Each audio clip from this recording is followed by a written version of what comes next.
Akashvani Adilabad 100.2 FM మనస్సు నిండా.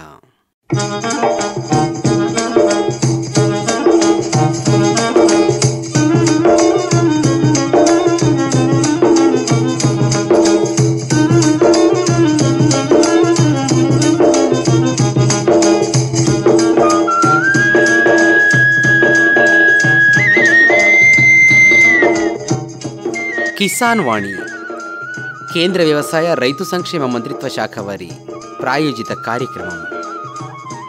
ఇప్పటి కిసాన్ వాణి కార్యక్రమంలో పత్తిలో ఎరువుల యాజమాన్యం ఈ అంశం గురించి ఆదిలాబాద్ కృషి విజ్ఞాన కేంద్రం శాస్త్రవేత్త డాక్టర్ డి మోహన్ దాస్తో లెనిన్ పెట్టిన ముచ్చట. తర్వాత రైతు అంతరంగం శీర్షికన ఖరీఫ్కు ముందు వ్యవసాయ పనులు ఈ అంశం గురించి ఇంద్రవెల్లి మండలం ఏమాయకుంటకు చెందిన ముండే రాజేశ్వర్తో యు దినేష్ పెట్టిన ముచ్చట ఉంటుంది.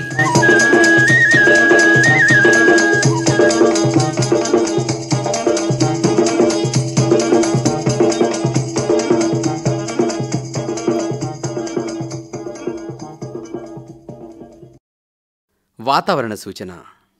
ఉమ్మడి ఆదిలాబాద్ జిల్లాలో రాగల 2 రోజుల్లో ఆకాశం పాక్షికంగా మేఘావృతమై ఉంటుంది. చాలా చోట్ల ఓ మోస్తారు నుంచి భారీ వర్షాలు కురిసే అవకాశం ఉంది. గాలిలో ఎక్కువ ఉష్ణోగ్రత 40 డిగ్రీల సెల్సియస్ గాను, తక్కువ ఉష్ణోగ్రత 25 డిగ్రీల సెల్సియస్ గాను నమోదు కావచ్చును. ఇంతకు మించి వాతావరణంలో చెప్పుకోదగ్గ మార్పులేమీ ఉండకపోవచ్చు. సర్వోత్తమ రైతు పురస్కారం లభించింది హరికి. హరి, మీ విజయ రహస్యం ఏమిటో చెప్పండి. రైతు మిత్రులారా, మీరు కూడా మీ పొలాల్లో అధిక పంటను పండించగలరు. అదెలా? ఎప్పుడు ఏ సమస్య వచ్చినా వెంటనే కలపండి ఈ నెంబరు 1800-150-1551. ఇది ఎవరి నంబర్ బాబు? కిసాన్ కాల్ సెంటర్ది. అక్కడ విశేషజ్ఞులు మీ పొలం సమస్యలకు వెంటనే పరిష్కారం చెప్తారు. అదేంటయ్యా, విశేషజ్ఞులు అన్ని సమయాల్లోనూ దొరుకుతారా? తప్పకుండా దొరుకుతారు. ఏడాదిలో 365 రోజులును, అది కూడా ఉదయం 6 గంటల నుంచి రాత్రి 10 గంటల దాకా. మరైతే ఎక్కువసేపు మాట్లాడితే డబ్బు చాలా అవుతుందిగా. ఖర్చు లేనే లేదు. మొబైల్ పై గానీ ఇతర ఫోన్ తో కానీ కిసాన్ కాల్ సెంటర్ కి ఉచితంగా కాల్ చేయవచ్చు. సలహాకి కూడా ఖర్చు ఉండదు. నిజంగా? 16 అనాల నిజం. రైతు సోదరులారా, పంట సమస్యల గురించి మీ భాషలో వెంటనే సమాధానం కోసం పూర్తి భారతదేశంలో ఏ ఫోన్ నుంచైనా జాతీయ హెల్ప్ లైన్ నంబర్ 1800-180-1551తో ఉచితంగా సంప్రదించండి. రైతు మిత్రుడు కిసాన్ కాల్ సెంటర్. ఒక వారం 10 రోజులైతే పత్తిలో చాలామంది రైతులు ఎరువులు వేస్తూ ఉంటుంటారు. పక్క రైతు 1 బస్తా వేస్తే ఇంకొక పక్క రైతు 2 బస్తాల ఎరువులు ఇట్లా పోటీపడి పత్తికి ఎరువులు వేస్తూ ఉంటుంటారు. ఇట్లా వేస్తే పత్తి బాగా పెరుగుతుంది, దిగుబడులు ఎక్కువ వస్తాయని రైతులు అనుకుంటారు. కానీ అది సరైనది కాదని చెప్పేసి అధికారులు అంటుంటారు. ఎటువంటి ఎరువులు వేయాలనో అధికారులను సంప్రదించాలి, లేదా ఆకాశవాణి ఆదిలాబాద్ 100.2 FM ద్వారా ప్రసారమవుతున్నటువంటి కిసాన్ వాణి కార్యక్రమం ద్వారా తెలుసుకున్నట్లయితే ఎరువులు ఎప్పుడెప్పుడు వాడాలనో, ఎసుంటి ఎరువులు వేయాలనో తెలిసిపోతుంది. పత్తిలో ఎరువుల యాజమాన్యం ఈ అంశం గురించి ఆదిలాబాద్ కృషి విజ్ఞాన కేంద్రం శాస్త్రవేత్త డాక్టర్ డి మోహన్ దాస్తో కె లెనిన్ పెట్టిన ముచ్చటిందాం. వానాకాలంలో పత్తి సాగు చేసే ప్రధాన పంట ముఖ్యంగా ఆదిలాబాద్ ప్రాంతంలో. ఈ పంటల మంచి దిగుబడులు సాధించాలంటే ఎరువుల యాజమాన్యం ఏ రకంగా పాటించాలా? పత్తిలో ఈ ఎరువులకు సంబంధించి తక్కువ మోతాదులో వాడడం, లేదా ఈ పత్తిలో ఏదైనా సమస్యలు వచ్చినప్పుడు వాటి సవరణకి ఏం చేయాలా? ఈ వివరాలు చెప్పేందుకు ఇలా మన స్టూడియోలో ఆదిలాబాద్ కృషి విజ్ఞాన కేంద్రం శాస్త్రవేత్త డాక్టర్ డి మోహన్ దాస్ గారు ఉన్నారు. వారిని అడిగి ఆ వివరాలు తెలుసుకుందాం. నమస్కారం మోహన్ దాస్ గారు. నమస్కారం అండి. ముందుగా చెప్పండి, ఈ పత్తిలో ఎరువుల వాడకం గురించి మాట్లాడుకుంటే ముఖ్యంగా నత్రజని, భాస్వరం, పొటాషియం ఏదైతే ఈ ఎరువులు ఉన్నాయో వీటిని ఎప్పుడెప్పుడు వాడాలి, ఎంత మోతాదులో వాడాలి? ముఖ్యంగా మనం వీటి పత్తి రకాలనే మనం సాగు చేయడం జరుగుతుంది.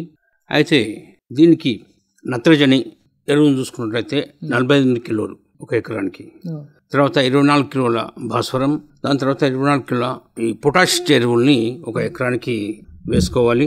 అయితే ఈ ఎరువుల్ని ముఖ్యంగా పత్తి యొక్క వయస్సు 20 రోజులప్పుడు, తర్వాత 40 రోజులప్పుడు, తర్వాత 60 రోజులప్పుడు, తర్వాత 80 రోజులకు మనం వేసుకున్నట్లయితే మనం వేసిన ఎరువు సక్రమంగా మొక్కలు వినియోగించబడి మంచి పూత కాయ రావడానికి ఆస్కారం ఉంటుంది. అయితే పంట వేసిన 20 రోజులకు మనకు 25 కిలోల యూరియా, తర్వాత 15 కిలోల ఈ పొటాష్ను మనం వేసుకోవాలి. దాని తర్వాత ఇంతకన్నా ముందు మనం ఈ భాస్వరం ఎరువుని చూసుకున్నట్లయితే ఈ భాస్వరం ఎరువు 1 ఎకరానికి 3 బస్తాల యొక్క భాస్వరం ఎరువుని మనం చల్లుకోవాలి.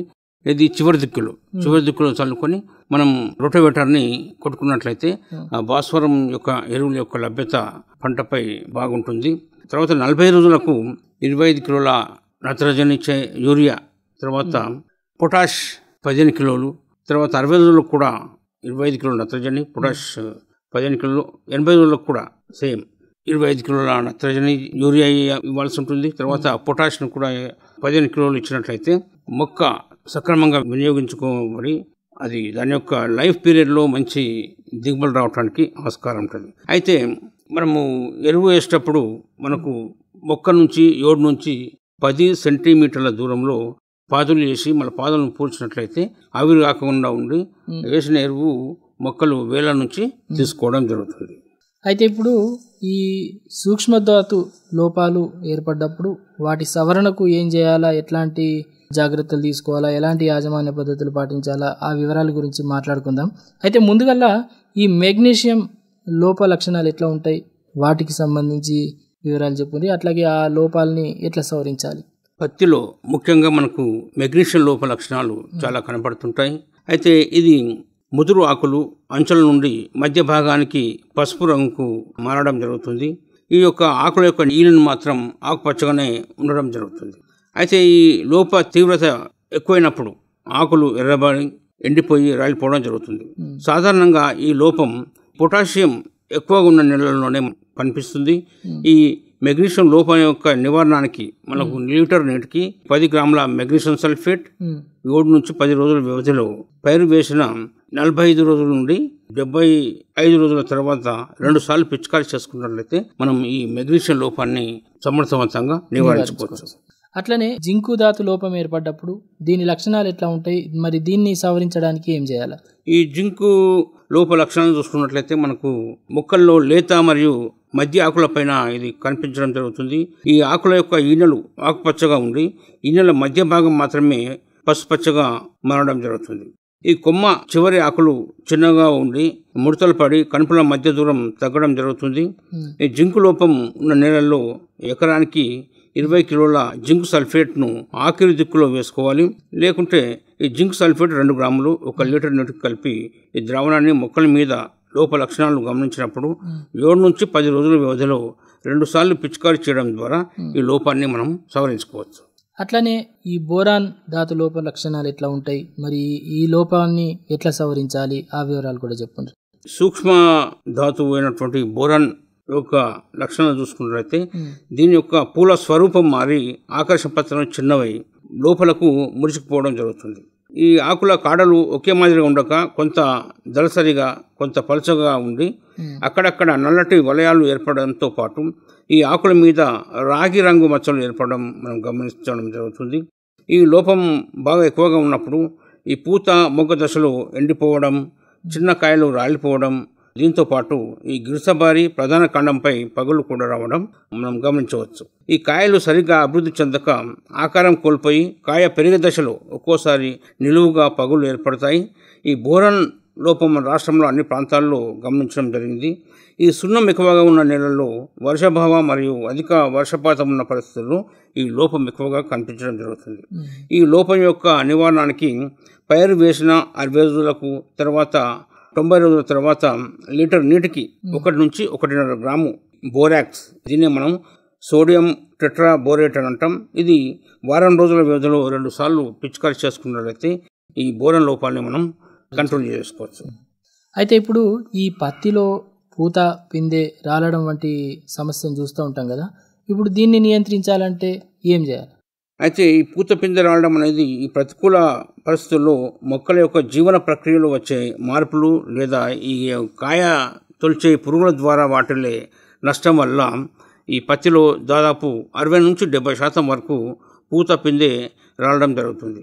ఈ ప్రతికూల పరిస్థితుల్లో పూత పిందె రాలటాన్ని ఈ పోషక పదార్థాలు మరియు హార్మోన్లు పిచికారీ చేయడం ద్వారా కానీ ఈ నీటి యాజమాన్యం వల్ల కానీ కొంతవరకు మనము అరికట్టవచ్చు. అయితే నాప్థలిన్ ఎసిటిక్ యాసిడ్ 10 ppm ఈ ద్రావణాన్ని 1 లేదా 2 సార్లు 10 నుంచి 15 రోజుల వ్యవధిలో అవసరాన్ని బట్టి పిచికారీ చేయడం ద్వారా ఈ పత్తిలో ఈ పూత పిందె రావడాన్ని కొంతవరకు మనం నివారించవచ్చు. అయితే అధికంగా రొట్ట పెరగడం అనేది చూస్తూ ఉంటాం కదా, మరి ఈ పరిస్థితుల్లో ఎట్లాంటి చర్యలు తీసుకోవాలా, రైతులు ఏం చేయాలా? ఈ అధికంగా రొట్టె పెరగడం అనేది ఈ సాగునీటి వసతి ఉన్న ప్రాంతాల్లో అటువంటి పరిస్థితుల్లో అధిక వర్షాలతో పాటు ఈ నత్రజని ఎరువులు అధిక మోతాదులో వేయడం వల్ల ఈ ఎక్కువగా ఈ గొడుగు కొమ్మలు మరియు ఈ కాయ కొమ్మలు ఏర్పడడం జరుగుతుంది. ఈ మొక్కల్లో తయారయ్యే పిండి పదార్థంలో ఎక్కువ భాగం ఈ కొమ్మల అభివృద్ధికి ఉపయోగపడి ఈ పూత పిందె కాయలు రావడం జరుగుతుంది. దీన్ని సైకోసెల్ 60 ppm మోతాదులో పిచికారీ చేస్తున్నట్లయితే ఈ మొక్కల్లో అదనపు శాఖీయ పెరుగుదల ఆగిపోయి ఈ మొక్కలు తయారైనటువంటి ఈ పిండి పదార్థాలు ఈ పూత పిందె అభివృద్ధికి ఉపయోగపడటంతో పాటు ఈ పూత పిందె రావడం అనేది మనకు తగ్గించుకోవచ్చు. అయితే ఇప్పుడు ఈ బెట్ట మీద నీటి ముంపుకు గురయ్యే సమస్య కూడా వచ్చినప్పుడు వచ్చే సమస్యలు ఏవైతే ఉంటాయో వీటి నివారణకి ఏం చేయాలో చెప్తారా? అయితే పక్వానికి రాకముందే ఆకులు వరలి రాలిపోవడం జరుగుతుంది. ఈ బీటీ పత్తి సాగులో వచ్చిన తర్వాత పత్తి పంటలో ఆకులు పక్వానికి రాకముందే వరలిపోయి రాలిపోవడం ఎక్కువగా మనం గమనిస్తున్నాం. దీన్ని విశ్లేషించినప్పుడు నేలలో పొటాష్ లభ్యత అధికంగా ఉన్నప్పటికీ ఈ మొక్కలో పొటాషియం లోపం, దాని తర్వాత ఆకుల పక్వానికి రాకముందే ఈ రాలినట్టుగా మనకు గమనించడం జరిగింది. దీన్ని అధిగమించడానికి 20 గ్రాములు 1 లీటర్ నీటికి చొప్పున ఈ పొటాషియం నైట్రేట్ ద్రావణాన్ని ప్రతి పంట కాయ దశలో ఉన్నప్పుడు ఈ 4 నుంచి 5 రోజుల వ్యవధిలో 2 సార్లు పిచికారీ చేసుకున్నట్లయితే ఈ రుగ్మతను మనం నివారించుకోవచ్చు. అయితే ఈ పత్తి పంటలో పండాకు తెగులు సమస్య వచ్చినప్పుడు దాన్ని ఎట్లా నివారించాలా, దానికి ఎలాంటి ఎగుమతులు చేయాలా? అయితే పత్తిలో ఆకులు ఎర్రబడటాన్ని పండాకు తెగులు మనం అంటాం. ఈ మొదటగా ఈ సమస్య ముదురు ఆకుల్లో కనబడి తర్వాత లేత ఆకులకు కూడా వ్యాపించడం జరుగుతుంది. ఈ సమస్య విత్తన రకం, పండించే ప్రాంతం, వాతావరణంలో మార్పులు, ఈ నత్రజని సరఫరాలపై లేదా వీటన్నిటిని మధ్య జరిగే ఈ పరస్పర ప్రతిచర్యలపై ఆధారపడి ఉంటుంది. మొదట ఆకులు ముదురు రంగు గులాబీ రంగు, తర్వాత పూర్తిగా ఎర్రగా మారి ఎండిపోయి రాలిపోవడం జరుగుతుంది. ఈ పండాకు తెగులు మొక్క తొలి దశలో వచ్చినట్లయితే నష్టం అధికంగా ఉంటుంది. ఈ చివరి దశలో మనకు వస్తే నష్టం పరిమితంగా ఉండడం జరుగుతుంది. అయితే ప్రతి అధికంగా కాపున్న సమయంలో పోషక పదార్థాల యొక్క ఆవశ్యకత కూడా ఎక్కువగా ఉంటుంది. అదే సమయంలో ఈ మొక్క వివిధ వాతావరణ ఒత్తిళ్లకు కూడా లోనవడం వల్ల ఈ పండాకు తెగులు ఎక్కువగా కనబడడం జరుగుతుంది. దీని యొక్క కారణాలు ఈ మొక్కల్లో నత్రజని, పొటాష్ మరియు భాస్వరం పోషక పదార్థం లోపం ఏర్పడడం, రాత్రి ఉష్ణోగ్రతలు చూసుకున్నట్లయితే మనకు 21 డిగ్రీల సెంటీగ్రేడ్ కంటే తగ్గిపోవడం, ఈ ప్రతికూల వాతావరణ పరిస్థితులు ఏర్పడడం వల్ల అంటే అధిక తేమ లేదా బెట్ట ఏర్పడడం వల్ల కూడా ఈ పండాకు తెగులు రావడానికి ఆస్కారం ఉంటుంది. తర్వాత ఈ గాజులో వేగం మనం చూసుకున్నట్లయితే అధికంగా ఉండడం, దీని యొక్క నివారణకి మనం పండాకు తెగులు నివారణకి లీటర్ నీటికి ఈ 10 గ్రాముల మెగ్నీషియం సల్ఫేట్తో పాటు 20 గ్రాముల యూరియా, ఇది లేకుంటే 10 గ్రాముల డై అమ్మోనియం ఫాస్ఫేట్ను కలిపి 5 నుంచి 7 రోజుల వ్యవధిలో 2 సార్లు మనం పిచికారీ చేసుకోవాలి. అయితే దీంట్లో మనం గమనించే విషయం ఏమిటంటే ఈ సాధ్యమైనంత వరకు ఈ పోషక పదార్థాలు మరియు హార్మోన్లు పిచికారిలో మంచి నీటిని ఉపయోగిస్తూ సాయంత్రం సూర్యరశ్మి అధికంగా లేని సమయంలో పిచికారీ చేసినట్లయితే మొక్కలు వాటిని బాగా గ్రహించడం జరుగుతుంది. అయితే ఈ నీటి ముంపుకు గురైన పత్తి పొలాల మీద కూడా ఈ పోషక పదార్థ పిచికారీ మధ్యాహ్నం వేళలోనే మాత్రమే చేసుకోవాలి. చాలా సంతోషం మోహన్ దాస్ గారు. ముఖ్యంగా ఈ పత్తి పంటలో ఎరువుల యాజమాన్యానికి సంబంధించి, అట్లాగే ఈ పత్తి పంటలో వివిధ సూక్ష్మధాతు లోపాలు తలెత్తినప్పుడు వాటి సవరణకు ఎట్లాంటి యాజమాన్య పద్ధతులు పాటించాలి, వాటిని ఎట్లా సవరించాలి అనే దాని గురించి చక్కగా చెప్పిండ్రు. మరి ఇప్పుడు ఈ వానాకాలం పంటలల్లో మన తాట ఈ పత్తిని వేస్తున్నారు కాబట్టి రైతులు ఇప్పుడు చెప్పిన ఈ పద్ధతులు పాటించి రానున్న రోజుల్లో మంచి దిగుబడులు సాధిస్తారని ఆశిస్తూ ఈ చక్కని విషయాలు చెప్పినందుకు మీకు ధన్యవాదాలు. నమస్కారం. ధన్యవాదాలండి. మీరు ఇంతవరకు పత్తిలో ఎరువుల యాజమాన్యం ఈ అంశం గురించి ఆదిలాబాద్ కృషి విజ్ఞాన కేంద్రం శాస్త్రవేత్త డాక్టర్ డి మోహన్ దాస్తో కె లెనిన్ పెట్టిన ముచ్చట విన్నారు. अरे अरे अरे क्या कर रहा है? इधर इधर इधर हम बोल रहे हैं तेरे बीजू का उतला बोल रहा है? पक्षियों से तो हम खेत को बचा लेते हैं पर इन घातक रसायनों से कैसे बचाएं? मतलब? देख बेटा, तू जो ये अंधाधुंध रसायन मिलाता है ना, मिट्टी की सेहत बिगड़ने लगी है। और जब माटी ही कमजोर पड़ जाएगी तो उपज कैसे सेहतमंद होगी? अरे पहले ऐसा नहीं था। पूछना अपने बड़े बुजुर्गों से, कैसे फसल लहलहाती थी, शुद्धता झलकती थी। हाँ, माटी भी तंदुरुस्त और लोग भी। अरे पहली वाली बात कहाँ? पर अब तो सब यही डाले हैं। सब नहीं, आज भी लाखों जागरूक किसान परंपरागत विधि से फसल उगा रहे हैं। खर्चा कम और उपज की कीमत भी बेहतर पा रहे हैं। सच है? रे बेटे, एक्सपीरियंस से बता रहे हैं, धूप में बाल सफेद नहीं किए हैं। हाँ।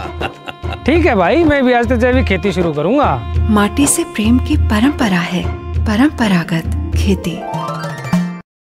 ఆకాశవాణి ఆదిలాబాద్ 100.2 FM మనసు నిండా కిసాన్ వాణి కార్యక్రమం 7:45 దాకా ఉంటుంది.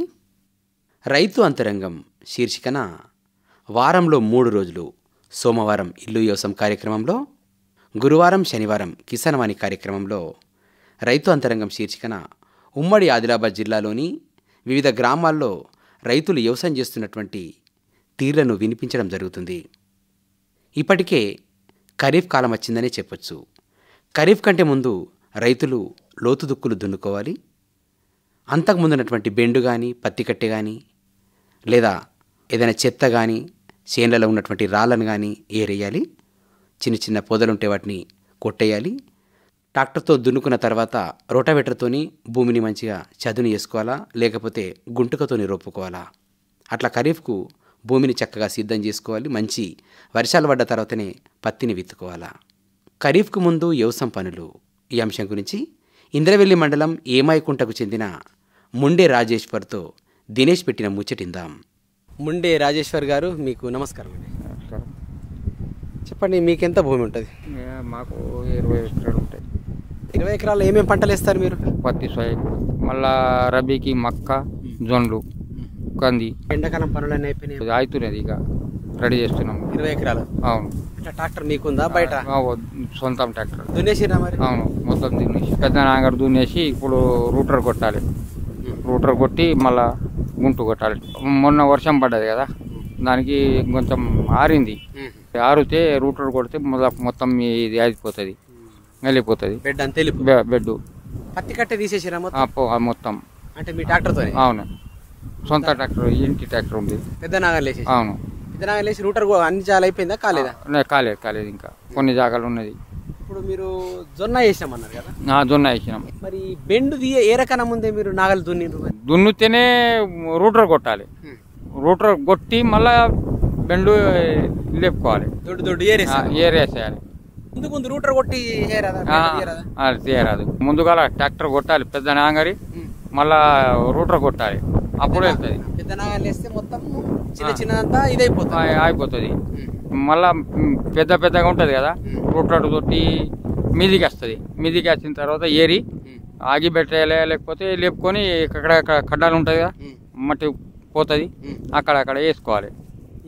బెండ్లు మట్టి ఆపుకోవాలి. సొప్ప ఉన్నది కదా, సొప్ప బాగా కిందికి వెళ్ళి కోసాను, కొంచెం పైకి వెళ్ళి వస్తే ఏరుడు ఈజీగా ఉంటుంది. లేదు, కిందికి వెళ్ళి వస్తే మంచిగా వస్తుంది మనకు ఏరతందు. సొప్పకు కావాలి కదా, అందుకోసం కావాలి కాబట్టి ఆదా ఫిట్ తోటి. ఇప్పుడు ఇది రూటర్ కొట్టని అయితే ఏరాదేమో? రూటర్ కొట్టాలి. ఇప్పుడు బిడ్డ తట్టుకొని తగ్గిస్తారా కూలీతో? మేము జాతీయకు వస్తాం. 4-5 మనుషులు ఉన్నాం మేము ఇంట్లో, మేమే చేస్తాం. కూలీలు దొరకలేదు ఎండకు. లేట్ అయిపోయింది కదా, ఇంకేరుడు స్టార్ట్ చేసి? రేపు నుంచి చాలు, ఇక రేపు రూటర్ అవుతుంది. వెనక ఏరుడు. రూటర్ ఎంత అర్ధ గంటలో కొట్టేస్తారు? 1 గంట పడుతుంది. మీరు ఏరేస్తారు? 4-5 ఏరేస్తారు? అవును. అంటే 4 ఎకర్కి ఎన్ని రోజులు పడుతుంది ఏరాలి? ఒక 5 రోజులు పడుతుంది. 5 రోజులు కాలు పెడతాం. లేకపోతే ఎక్కడెక్కడ మట్టి పోతుంది కదా కాలువలకి, దాని దగ్గర తీసుకుపోయి పారేస్తాం. మక్కది కాదు ఇది? ఇది మక్కది కాదు, అటు సైడ్ ఉన్నది మక్కది. మక్క హార్వెస్టర్ పెడతాం కదా, అది కూడా ఇట్లా దున్నేసినా మరి? దున్నేసినాం. ఇప్పుడు దున్నకుండా ఇంట్లో పత్తి పెట్టరాదు? ఎందుకు పెట్టరాదు? దున్నితే గడ్డి కిందికి పోతుంది, కొంచెం లేట్ గడ్డి వస్తుంది మీదికి. బెండు ఏరకుండా పత్తి పెట్టరాదు. పెడితే మళ్ళీ గుంటు కొడతాం కదా మనం, డౌరా కొడతాం కదా. డౌరా కొట్టేటప్పుడు ఎక్కడెక్కడ మొలకలు ఉంటాయి కదా, అది పత్తి వెళ్ళిపోతుంది, తట్టుకుంటుంది. పలుకు తట్టుకుంటది కాబట్టి గడ్డి పోదు ఇక. గడ్డి పోదు, పత్తి మొలకలు ఉంటాయి కదా అది వెళ్ళిపోతుంది. మనకు లాభం లేదు, నష్టమే కదా. అది ఏరాలి కంపల్సరీ. పురుగు అవుతుంది, పురుగు అవుతుంది కంపల్సరీ ఏరాలి. అది ఏరకుంటే ఏం చేయరాదు. చేయరాదు. నీళ్ళు ఎట్లా వారిస్తారు? పైప్ లైన్ ఉంది, ఇక్కడ లాస్ట్ దాకా పైప్ లైన్ ఉంది. మళ్ళీ అక్కడ నూతి ఉంది, అక్కడ నుంచి అటు పైప్ లైన్ ఉంది మీదికి. రబ్బీకి మొత్తం నీళ్ళు. ఎండాకాలం బావి నీళ్ళు ఉన్నాయి. ఎండాకాలంలో సరిపోదు, రబ్బీకి మొత్తం 20 ఎకరాలు సరిపోదు. ఫిబ్రవరి దాకా ఫుల్ అయితే ఫుల్ 2 బావులు ఉన్నాయి. 2 బావులు ఉన్నాయి. ఈ రాళ్ళు ఎందుకు తీసేయాలి? రాళ్ళు తీస్తాం, మళ్ళా ఈ సంవత్సరం తీసినాం అనుకో, కొన్ని ఉంటాయి ఎక్కడెక్కడ పెద్ద నాంగర కొడతాం కదా, అది వెళ్ళిపోతుంది మీదికి. మళ్ళీ ఎరువుడు అది ప్రతిసారి రాళ్ళు వెళ్తాయి ఎప్పుడెప్పుడు. పత్తి కట్ట వీకినాక పత్తి కట్ట ఏరి కాల పెట్టేసి కాలు పెడతాం. పుల్లలు ఏరుతారా? అవును, ఏరినా మరి పుల్లలు. అవును, మొత్తం సాపు ఉంది. ఇక ఇగో ఇంట్లో సాపు ఉంది, ఆన్లో సాపు ఉంది, ఓ మీది సాపు ఉంది, మెండు. ఈ తొగరి కొయ్యలు కూడా ఏరేసినాం. అది ఎట్లా కైకిలు పెట్టేసినా? మేము జాతీయ ఇంటి. ఎన్ని ఎడ్లు ఉన్నాయి మీకు? ఇట్లా 2 ఎడ్లు ఉన్నాయి, ఒక ఆవు ఉన్నాయి. 20 ఎకరాలకు 2 ఎడ్లు సరిపోతుంది. ట్రాక్టర్ ఉంది కదా, ఎప్పుడు మనకు పని డౌరా కొట్టుడికే. అంతే. ఎన్ని ఎకరాలు పత్తి పెడతారు మీరు? మేము దాదాపు 10 ఎకరాలు పత్తి పెడతాం. సగం పత్తి, సగం సోయా. ఇప్పుడు మీరు వర్షం పడితే పంట పెట్టాలి రెడీ ఉన్నాయి. లేదు, ఇప్పుడు రేపు వర్షాలు పడని మేము అటు మీదికి వేస్తాం, పత్తి వేస్తాం. ఇది సోయాది. ఇక సోయాది కాబట్టి కొంచెం లేట్ అయితే ఈ జొన్న జాగ్రత్త సోయా తెచ్చినా మరి పత్తి గింజలు ఇప్పుడు చేయలేదు. ఇప్పుడు తెస్తారు తెద్దాం. ఇక కల్తీ ఇత్తనాలు బాగా నడుస్తున్నది, అది చూడాలి, మొత్తం చూసి తీసుకురావాలి. ఎట్లా గుర్తుపడతారు? దాని మీద మోనోగ్రాఫ్ ఉంటుంది కదా, ఒరిజినల్ మీద. కల్తీ దాని మీద ఉండదు, దానితో గుర్తుపడతాం. మళ్ళీ కొన్ని మనోళ్ళు ఉంటారు, షాప్ వాళ్ళు, ఇది కల్తీ ఉన్నది, కొన్ని ఇది ఉన్నది, మంచిగా ఉన్నది అని చెప్తారు. సోయాబీన్ కూడా తెచ్చుకోలే ఇంకా చేయలేదు. షావుకారు దగ్గరికి మేము షావుకారు దగ్గరికి వెళ్ళి తీసుకొస్తాం. కొన్ని బ్యాంకులు. ఏ ఊరు షావుకారు? ఇది ఇంద్రుల షావుకారు దగ్గరికి వెళ్ళి 1 లక్ష 2 లక్షల దాకా సరిపోతుంది. పత్తి గింజలు, యూరియా, డిఏపి. దానికి కొన్ని మనది ఉంటుంది, కొన్ని గడ్డి మందు కొడతారా?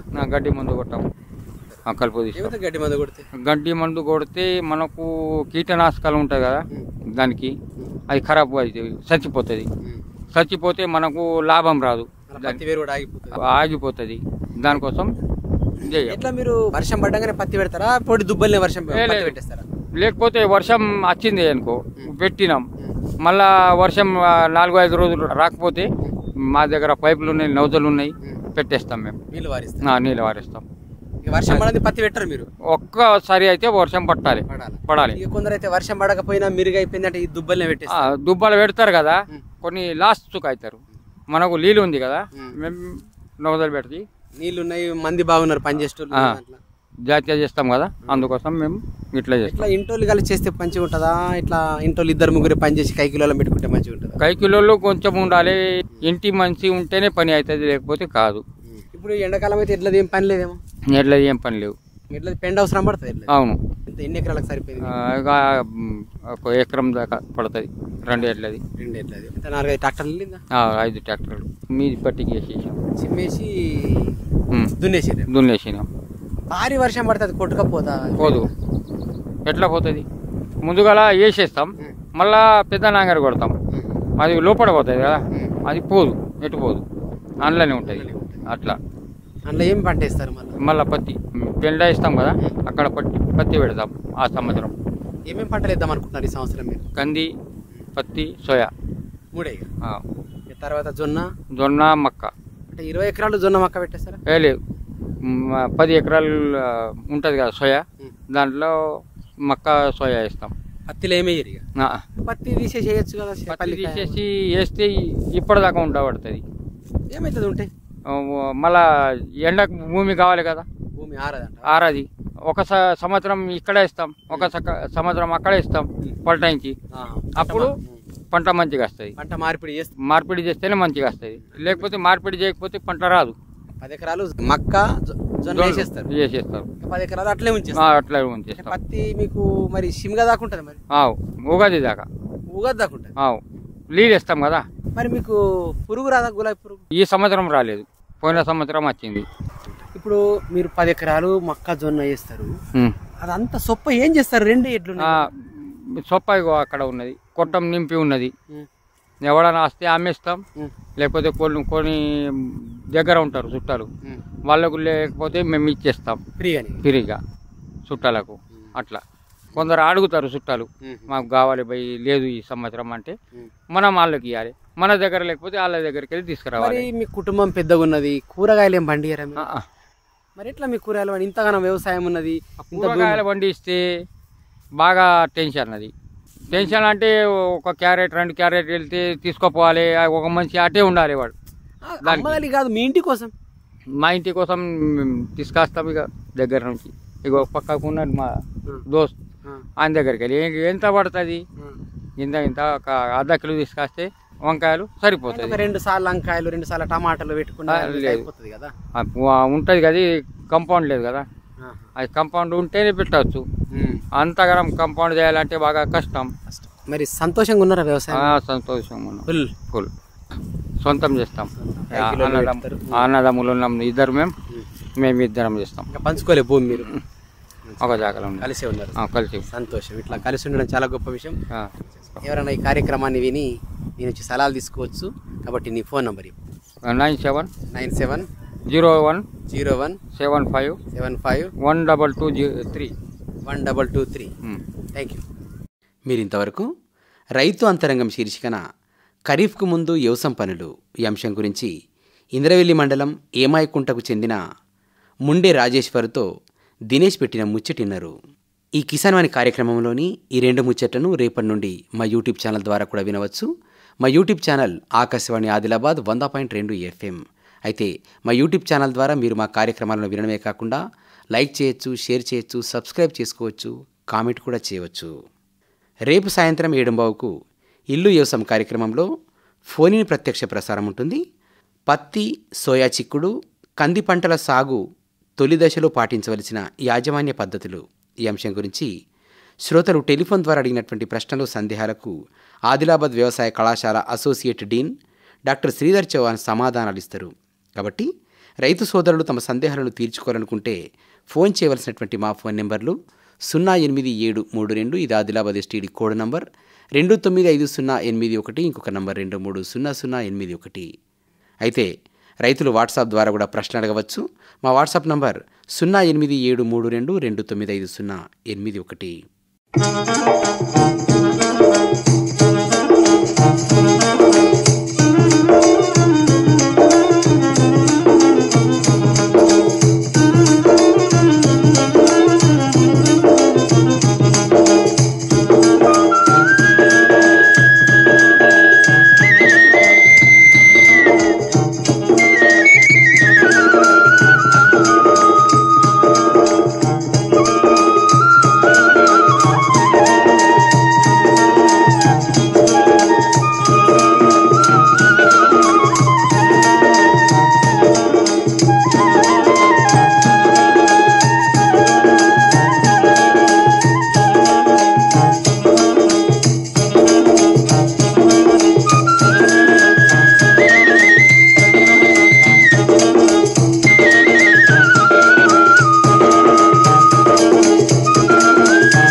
కేంద్ర వ్యవసాయ రైతు సంక్షేమ మంత్రిత్వ శాఖ వారి ప్రాయోజిత కార్యక్రమం కిసాన్ వాణి సమాప్తం. ఆకాశవాణి ఆదిలాబాద్ 100.2 FM మనస్సు నిండా.